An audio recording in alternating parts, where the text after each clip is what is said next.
ईश्वर थोड़ी दिखाई देते हैं।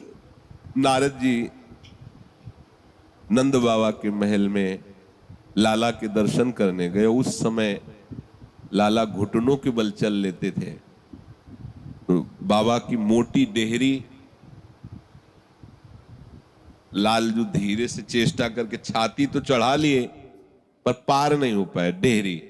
चरण उचक गए, आगे हाथ पहुंचे नहीं और चरण अब बीच में नारद जी जो दर्शन करने जा रहे थे ये और रो रहे हैं ठाकुर जी, मैया को बुला रहे हैं, रो रहे हैं। नारद जी ने बीड़ा रखी, साष्टांग दंडोत, बोले प्रभु हम पार कर दे। बोले तुम जानते हो हमें तुम्हें ये सुख थोड़ी देना है, तुम तो जानते हो ये डेहरी हमारे एक बार चरण बढ़ाया तो ब्रह्मलोक तक चला गया, डेहरी क्या है। तुम दूर खड़े रहो बीड़ा लिए, हम जिनके लिए सुख की रचना की हूं, मैया मैया, अरे भाग की मैया आई, ओ मेरा लाला गोद, ओ और दासियों को डांटा, तुम जान नहीं सकती छोटा सा बालक है, देखो कितना कष्ट पाया। लीलाएं बालवत कर रहे पर ईश्वरों के भी ईश्वर है। पान संपूर्ण प्राणियों के ईश्वर होते हुए भी अपने भक्त के लिए छोटे से छोटे बन जाते हैं।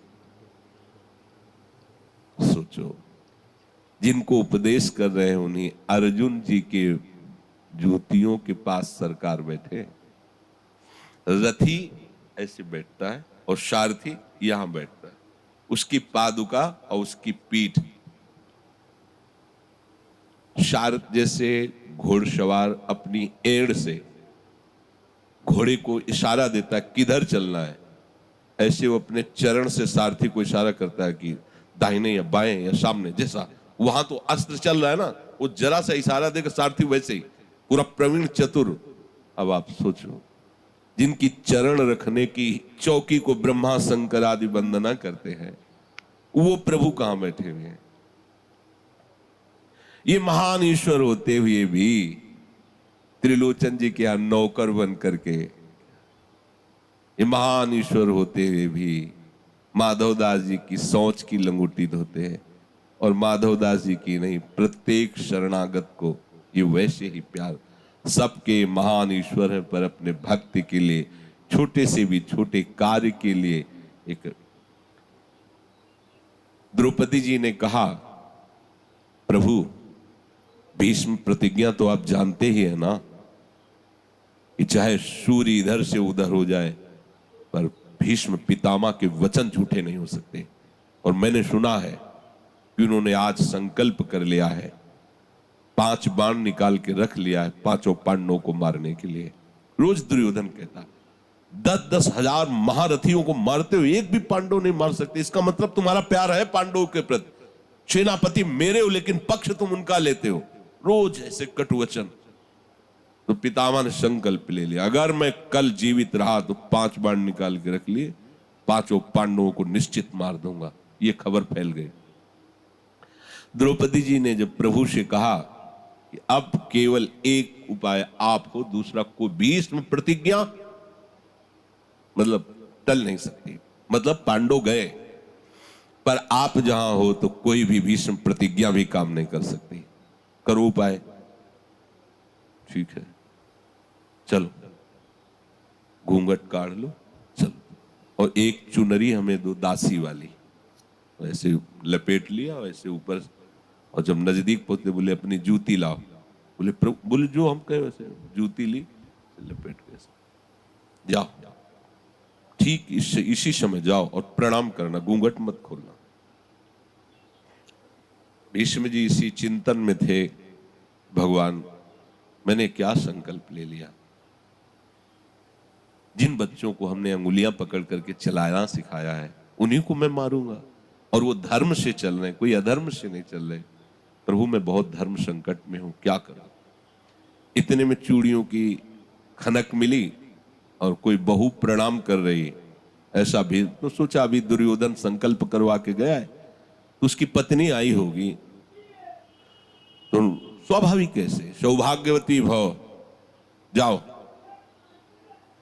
अब घूंघट खोला, देखा द्रौपदी, कांप गए।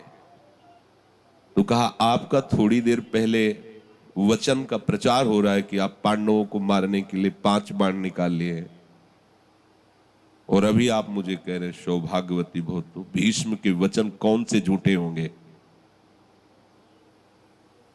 बोले ये तुम्हारी बात नहीं, वो है कहीं यही है, वो दूसरा कोई ऐसा हो ही नहीं सकता कि मुझे फांस सके दूसरा कोई ऐसा हो ही नहीं सकता कि मुझे फांस, कूद पड़े। और गए तो वही प्रधान गेट पे ऐसे किए हुए आप खड़े थे, पकड़ा ऐसे ऊपर चुनरी वैसे मारी, जब जूतियां गिरी द्रौपदी जी की,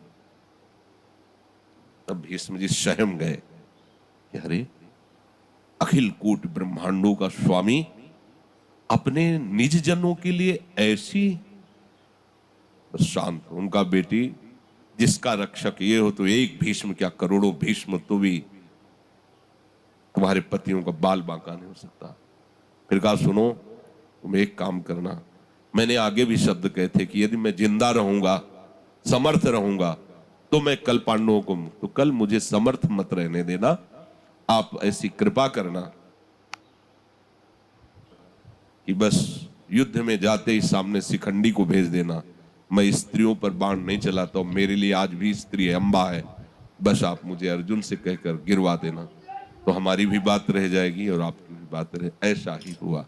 तो ये किसी भी अवस्था में अपने भक्त के लिए कितना छोटा बन जाते हैं, यद्यपि वो ईश्वरों के ईश्वर है, पर अपने भक्त के लिए कितना, ये बात सुन करके हमको बहुत आनंदित होना चाहिए कि हमारे प्राणनाथ हमारे लिए क्या है, क्या नहीं बन सकते, क्या हमारे लिए कितना छोटा बन सकते हैं।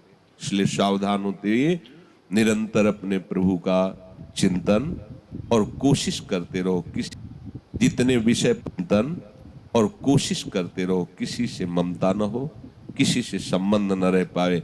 जितने ममता और संबंध हटाते जाओगे उतना आप मुक्त होते जाओगे। जितने विषय पदार्थ, जितने व्यक्ति, जितने समाज से आप अपने को हटाते जाओगे उतने ही आप मुक्त हो गए। सबसे हट गए तो सबसे मुक्त हो गए। और इनसे प्रेम तभी होता है जब सबकी ममता ताग बटोरी, मम पद मन ही बांध पर। बड़े कृपालु प्रभु है श्री राधे।